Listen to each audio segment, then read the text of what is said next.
Students, in this session, some theorems and problems by using basis and finite dimensional vector spaces. Finite dimensional vector spaces. First of all, theorem, basis extension theorem.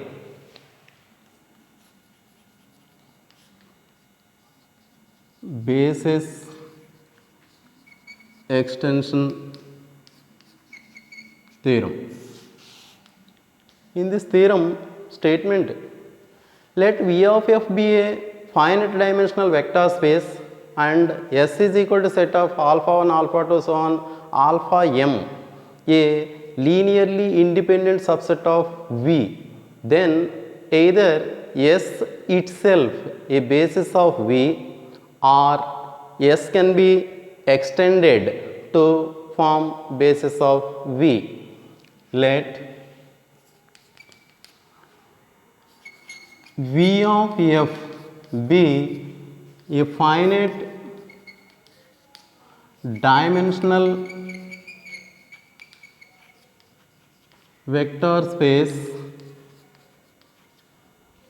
Let V of f be a finite dimensional vector space and S equal to set of alpha 1 comma alpha 2 comma so on alpha m, alpha 1 comma alpha 2 comma so on alpha m, a linearly independent subset of V, a linearly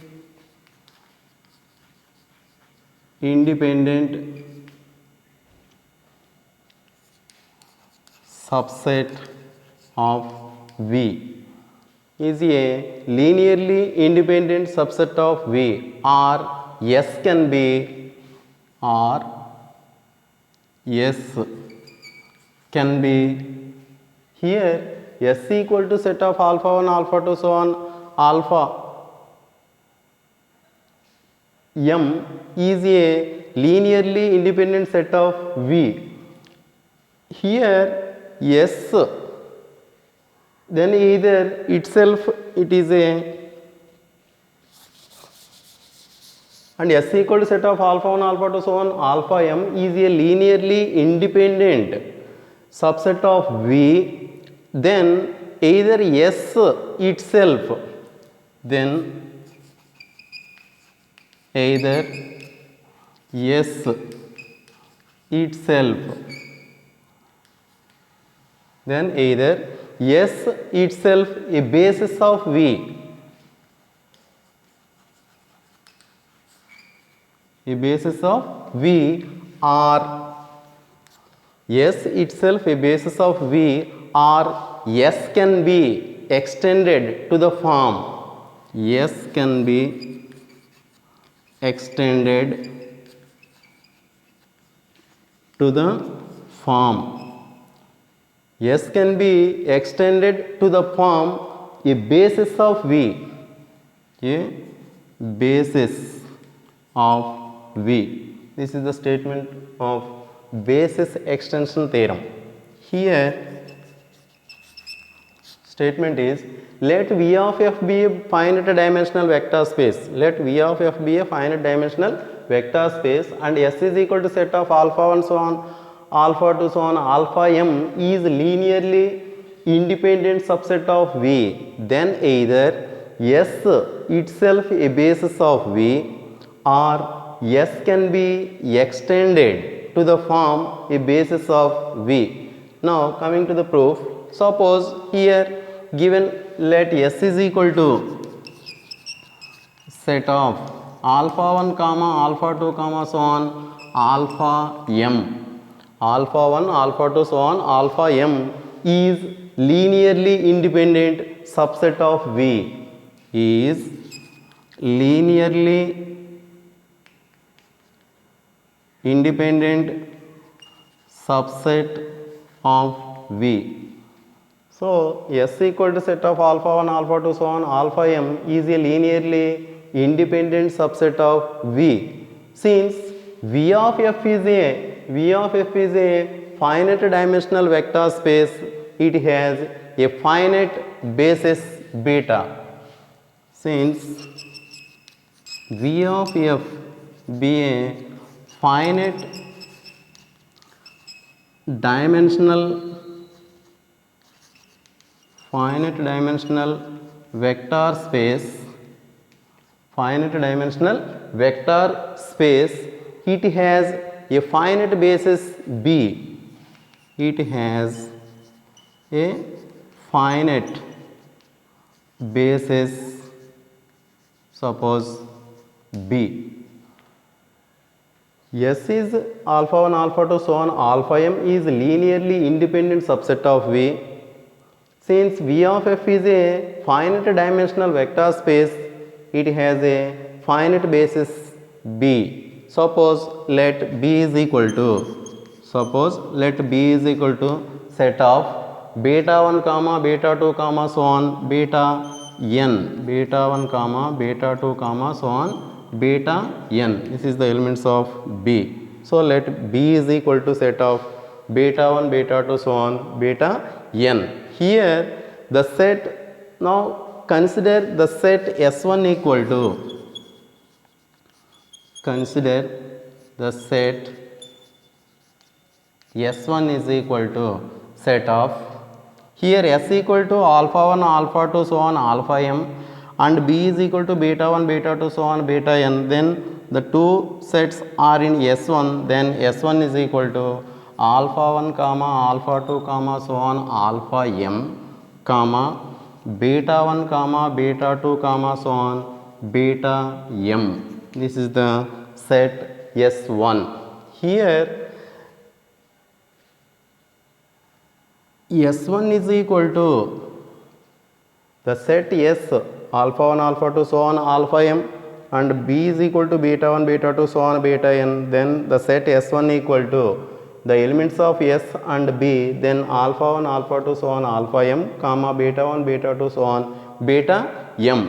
Now written in this order, it is clear that linear span of S is V.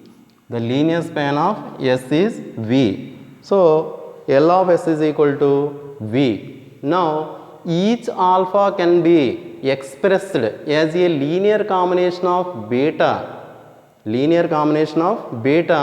as B is a basis of V. That means S1, that means S1 is LD. Each alpha can be expressed as a linear combination of betas, as B is a basis of V. Then here S1 is linearly dependent. S1 is linearly dependent. Hence some vector, suppose some vector in S1 can be expressed as a linear combination of its preceding vectors. This vector cannot be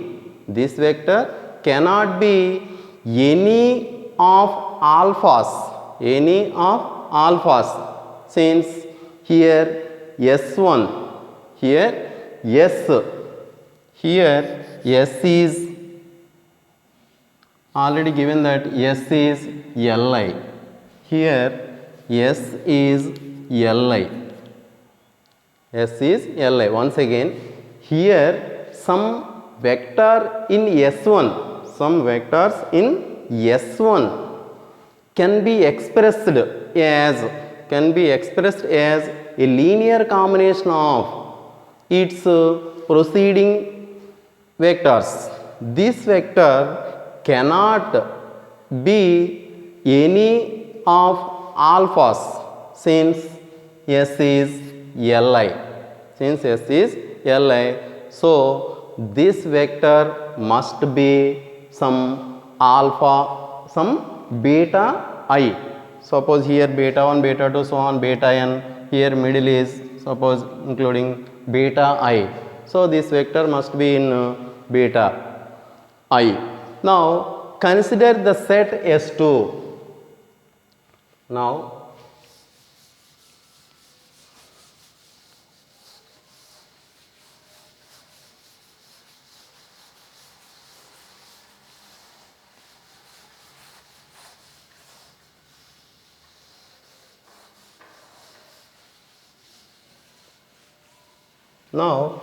consider the set S2.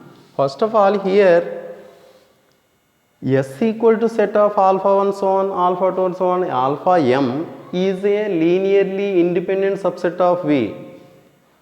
Since V of f be a finite dimensional vector space, it has a finite basis. It has a finite basis. By using the definition of finite dimensional vector space, it has a finite basis, suppose B. So now the set B is equal to beta 1, beta 2, so on, beta n. Here consider the set S1 equal to alpha 1, alpha 2, so on, alpha m, comma beta 1, beta 2, so on, beta n. Here S1, it is the elements of S and B. That means alpha 1, alpha 2, so on, alpha m, comma beta 1, beta 2, so on, beta n. He is the elements of B. Here by linear span L of S equal to V. Okay. Next, now consider the set S2. Here the set S2 means alpha 1, alpha 2, so on, alpha m, comma beta 1, beta 2, so on, beta n. Here in between beta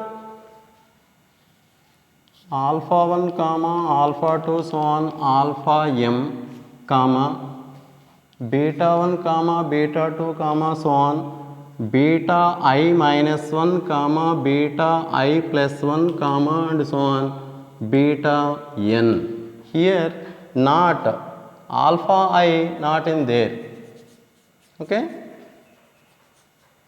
So then the set S2 is equal to set of alpha 1, alpha 2, so on, alpha m, comma beta 1, beta 2, so on, beta I minus 1, comma beta I plus 1, comma and so on, beta n. Here which is S2 can be written as, here alpha 1, alpha 2, so on, alpha m are in the elements of S, and beta 1, beta 2, so on, beta I minus 1, comma beta I plus 1, comma beta n, which is the elements of S1. But in S1 here alpha 1, alpha 2, so on, alpha m, comma beta 1, beta 2, so on. Here alpha 1, alpha 2, so on, alpha m, comma beta 1, comma beta 2, comma so on, beta I minus 1, comma beta I, comma beta I minus 1, comma so on, beta n. This is the elements of S1. Alpha 1, alpha 2, so on, alpha m, beta 1, beta 2, so on, beta I minus 1, beta I plus 1, comma and so on, beta n. Here the element beta I belongs to S1. Here S2 beta I not belongs to S2. So then S2 can be written as, here S1 elements, that means set S1 minus, it is not there of element beta I. So S2 equal to set of S1 minus singleton beta 1. Once again here S1 equal to, here the elements of S1 equal to set of alpha 1, alpha 2, so on, alpha m, comma beta 1, comma beta 2, comma so on, beta I minus 1, comma beta I, comma beta I plus 1, comma and so on, beta n. This is the set S1. So here alpha 1, alpha 2, alpha m, beta 1, beta 2, beta I minus 1, beta I plus 1, so on, beta n. Here the consider the set S2 not belongs to beta I, then S2 is equal to alpha 1, alpha 2, so on alpha m, comma beta 1, beta 2, so on beta I minus 1, comma beta I plus 1, comma and so on beta n. So then S2 can be written as S2 equal to, here the set of S1 minus here not belongs to S2, then minus beta I. So S2 equal to simply S1 minus singleton beta 1. Obviously L of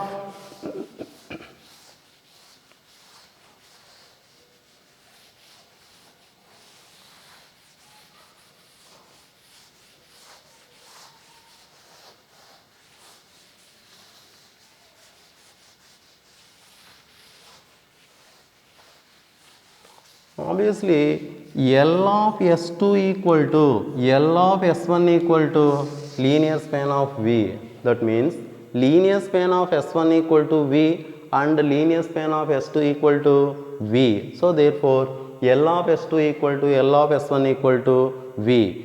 If suppose if S2 is Li, suppose if S2 is Li, then S2 forms a basis of V. Then S2 forms a basis of V. Suppose if S2 is Li, then S2 form a basis of V and it is the extended set, and it is the extended set. So S2 is linearly independent, then S2 form a basis of V and it has a extended set. So if S2 is LD, that means linearly dependent. If S2 is LD, then continuing this process until we get a set Sk, some set Sk. If S2 is linearly dependent set, S2 is linearly dependent set, this process continues till we get the set Sk. It is a subset of S. Sk is subset of S such that Sk is linearly independent. Sk is linearly independent. Therefore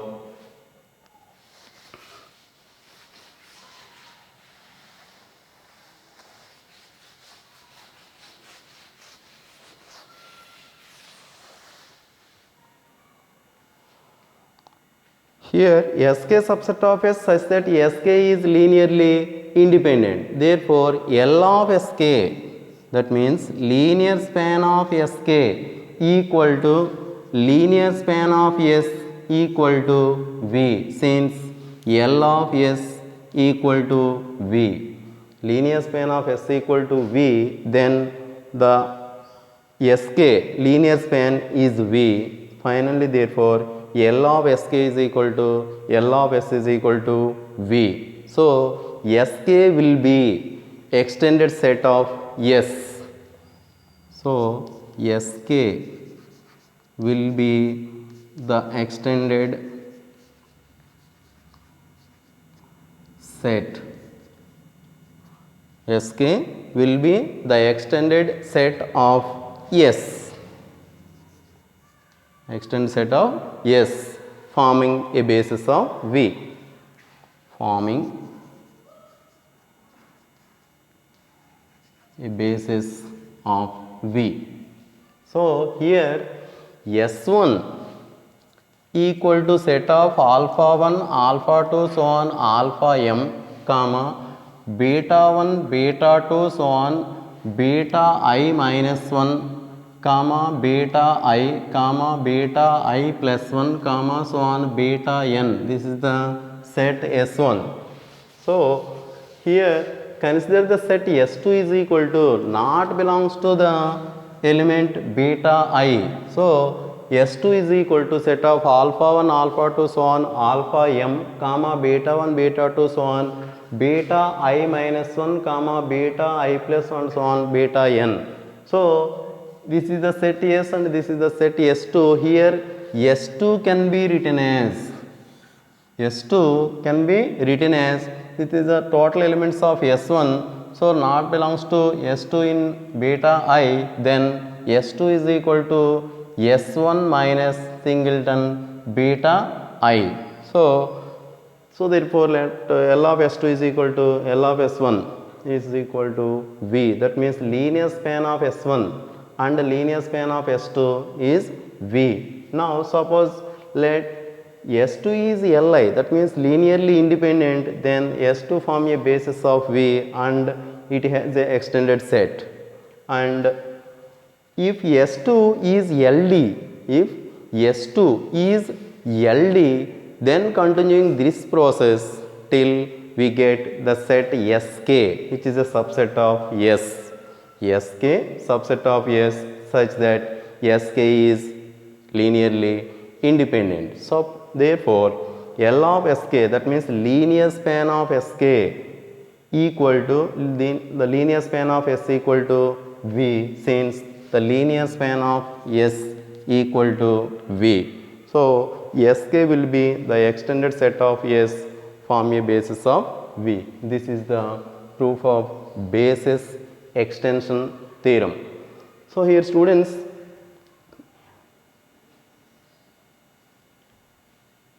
very important theorem. This theorem is very important for the main examination, that is the university examinations. So prepare well the basis extension theorem.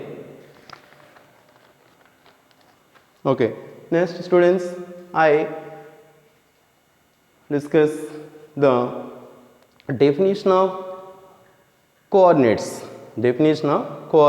Suppose let S is equal to set of alpha 1, alpha 2, so on, alpha n be the basis set of, be a basis set of finite dimensional vector space V of f. Let beta belongs to V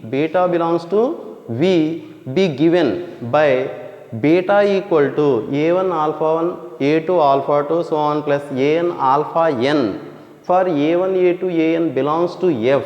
For a1 a2 an belongs to f, then the scalars a1 a2 so on an are called the coordinates.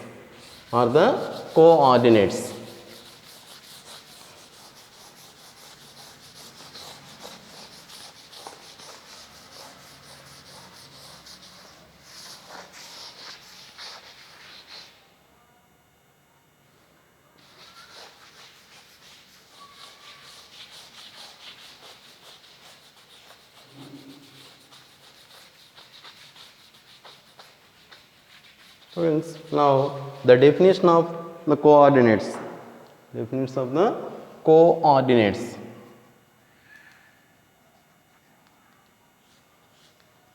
Here already we know that the linear combination a1 alpha 1 plus a2 alpha 2 plus so on plus an alpha n equal to 0 bar.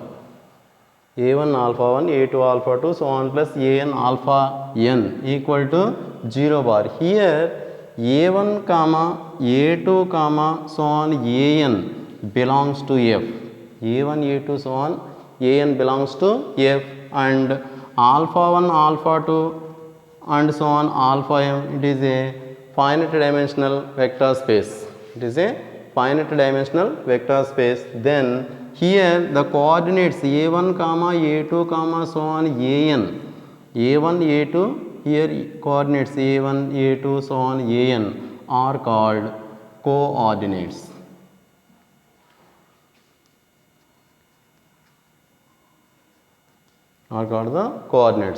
Just simply let S equal to, suppose let S equal to set of alpha 1 comma alpha 2 and so on alpha n. Let set S is equal to alpha 1 alpha 2 so on alpha n be the basis set of a finite dimensional vector space V of F be a basis set of a finite dimensional vector space V of F. Suppose let some beta belongs to V. Suppose let some beta belongs to V be given by some beta equal to a1 alpha 1 plus a2 alpha 2 so on plus an alpha n, a1 alpha 1 plus a2 alpha 2 so on plus an alpha n for a1 comma a2 comma so on an belongs to F, a1 a2 so on belongs to F, then the scalars a1 comma a2 comma and so on an a1 a2 so on an are called the coordinates, okay. This is the definition of the coordinates. Now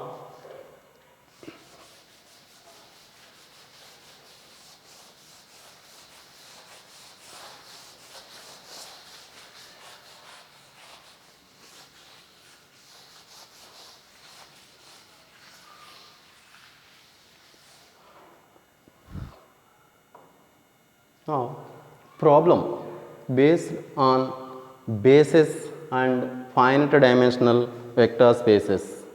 Basis and finite dimensional vector spaces. Show that the vectors, suppose problem, show that the vectors,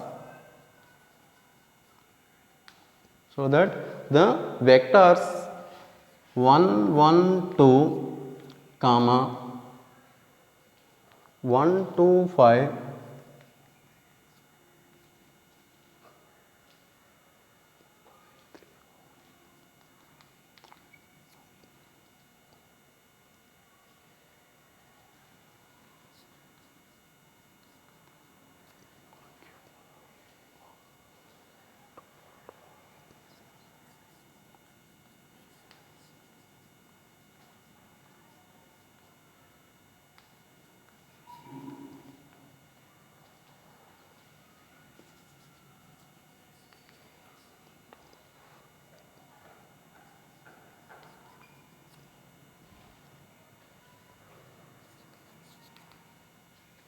Okay students, coming to the problem, show that the vectors 1 1 2 1 2 5 5 3 4 of r cube of r, here r cube that means r power n, already discussed the last classes, r power n means n is the dimension, so here 1 2 3, so here r cube, so 1 1 2 1 2 5 5 3 4 of r cube of r does not form a basis set of r cube of r, does not form a basis set of r cube of r. That means the given vectors are checked Li or Ld, that means linearly independent or linearly dependent, linearly independent or linearly dependent. Given the vectors 1 1 2 1 2 5 5 3 4, so first of all the given vectors can be changed into matrix form, 1 1 2 1 2 5 5 3 4, change into matrix form. Now reducing to echelon form, reducing to echelon form. Here now applying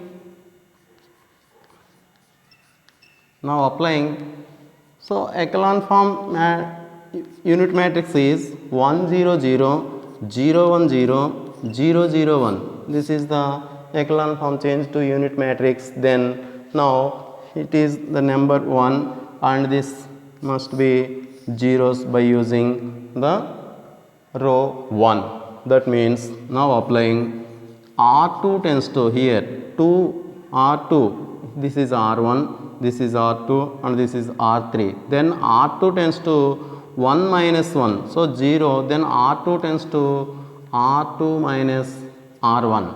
So similarly R3 tends to, this is the element is 5, so R3 minus this is the R1, so 5 into R1 means 5, so 5 minus 5 0, then R3 tends to R3 minus 5 R1. So now applying this application 1 1 1, so first row not changing, then R2s, that means second row, R2 minus R1, that is called 1 minus 1 0, 2 minus 1 1, 5 minus 2, that is 3. Next, now R3 tends to R3 minus 5 R1, R3 tends to R3 minus 5 R1, then 5 into 5 into R1, so 5 minus 5 into 1, that means 5 minus 5 again 0, 3 minus 5 into 1, 3 minus 5 into 1, that means minus 2. Next R3 minus 5 R1, so R3 means 4, minus 5 into R1 means 2, so 4 minus 5 into 2, so 4 minus 10, that means minus 6. Now applying this is 0 0 0, then it can change into the 0 elements, so 2 must be 0. Now applying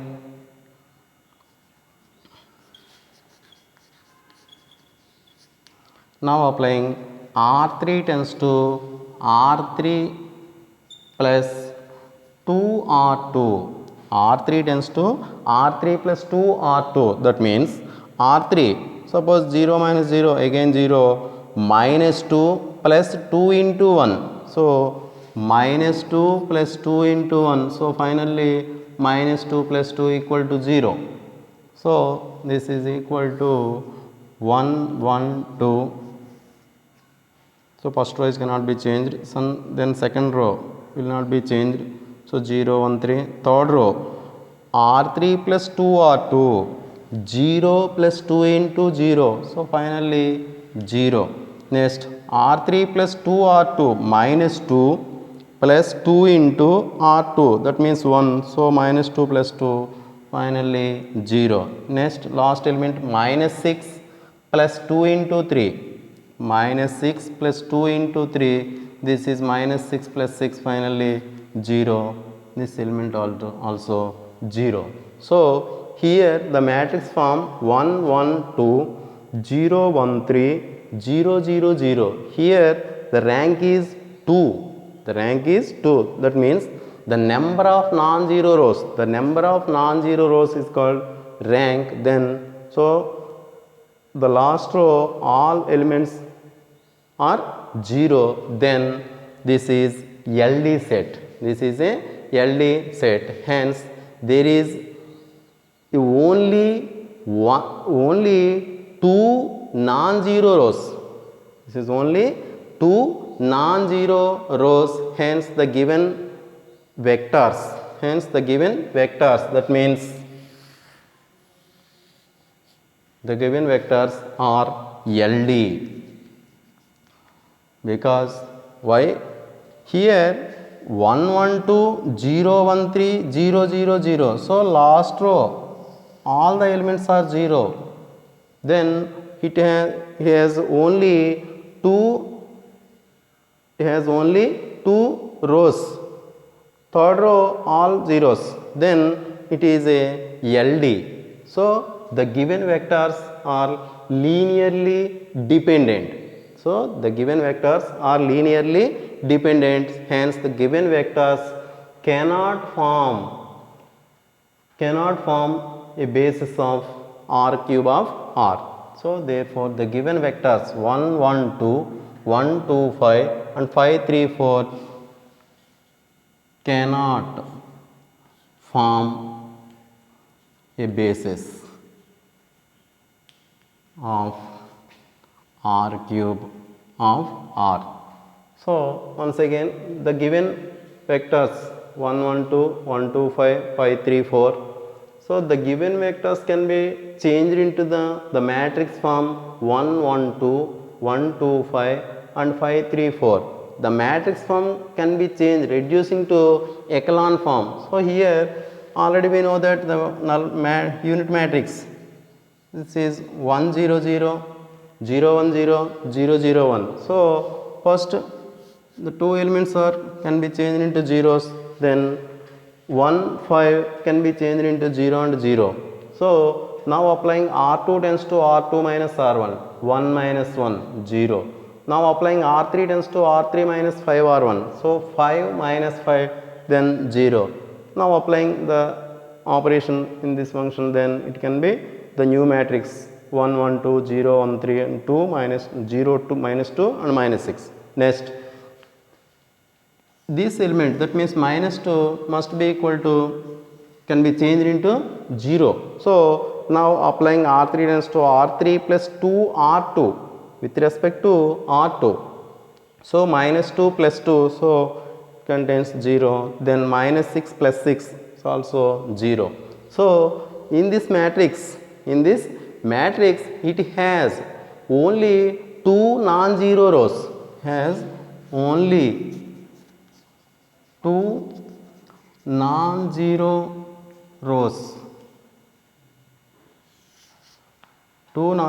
rows, then the given vectors are LD.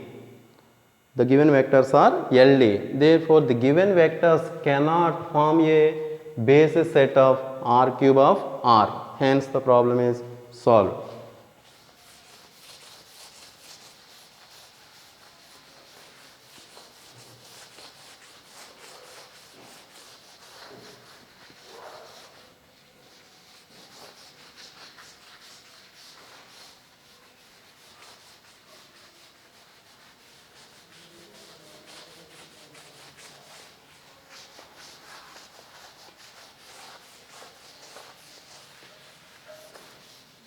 Students, next another theorem based on basis and finite dimensional vector spaces. The theorem statement is, let V of f be a finite dimensional vector space. Let V of f be a finite dimensional vector space, then any two bases of V have the same number of elements. Then any two bases of V have the same number of elements. Suppose theorem statement, let V of f be a finite dimensional vector space. Let V of f be a finite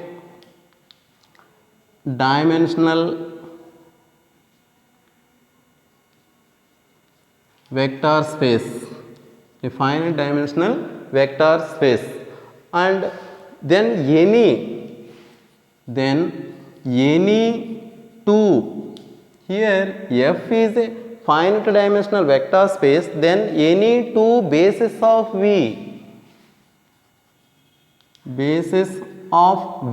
already we know that the definition of a basis,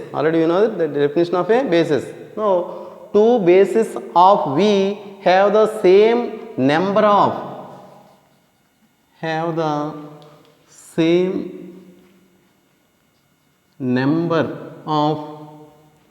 elements of S, okay.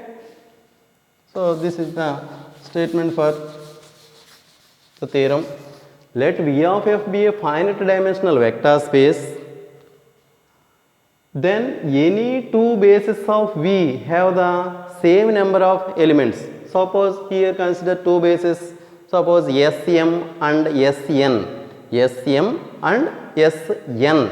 Suppose proof of the theorem. Suppose let consider Sm and Sn be two bases of V of f. Let Sm and Sn be two bases of of two bases of V of f. Two bases of V of f. Now here SM elements, where SM equal to, here SM set, that means first one SM equal to set of alpha 1, alpha 2, so on, alpha 1, alpha 2 and so on, alpha m, alpha 1, alpha 2, so on, alpha m, and Sn equal to, Sn equal to, suppose beta 1 comma beta 2 comma so on, beta n. So here Sm equal to alpha 1, alpha 2, so on, alpha m, and Sn equal to beta 1, beta 2, so on, beta n. Obviously both Sm and Sn, Sm and Sn are linearly independent. Sm and Sn are linearly independent subsets of V. Sm and Sn are linearly independent subset of V. Now here first one is, suppose let Sm, suppose first set, that means Sm, suppose Sm as a basis of V, as a basis of V, and Sn as Li. Suppose consider Sm, suppose consider Sm as a basis of, as a basis of V, basis of V, Sm as a basis of V, then Sn is Li set, Sn is a Li set, and then basis of V means L of Sm equal to V, L of Sm equal to V, and number of elements in Sm equal to m, that means Sm equal to alpha 1, alpha 2, so on, alpha m. So n of Sm equal to m, S of L of Sm equal to, that means linear span of Sm equal to V. So Sn can be extended to a basis of V. So Sn can be extended basis of V. Sn can be extended basis of V. So n less than or equal to m, n less than or equal to m. So now consider Sn. Now the second set, consider Sn is a basis of V and Sm is Li set, that means linearly independent set. So first consider Sm is a basis of V and Sn is Li set, so that means linearly independent set. So L of Sm, that means linear span of Sm equal to V. Next, the number of elements of Sm, that means Sm equal to alpha 1, alpha 2, so on, alpha m. So n of Sm equal to m. So Sn can be extended base of V. Therefore n less than or equal to m.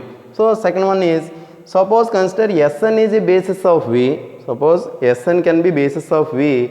Sn is a basis of V and Sm is a linearly independent set.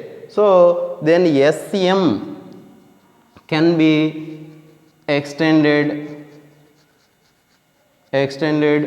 basis of V. Sm can be extended basis of V. Therefore m less than or equal to n, m less than or equal to n. Here n less than or equal to m, here m less than or equal to n. So finally n less than or equal to m and m less than or equal to n. So finally m equal to n. So finally m equal to n. That means any two bases of v,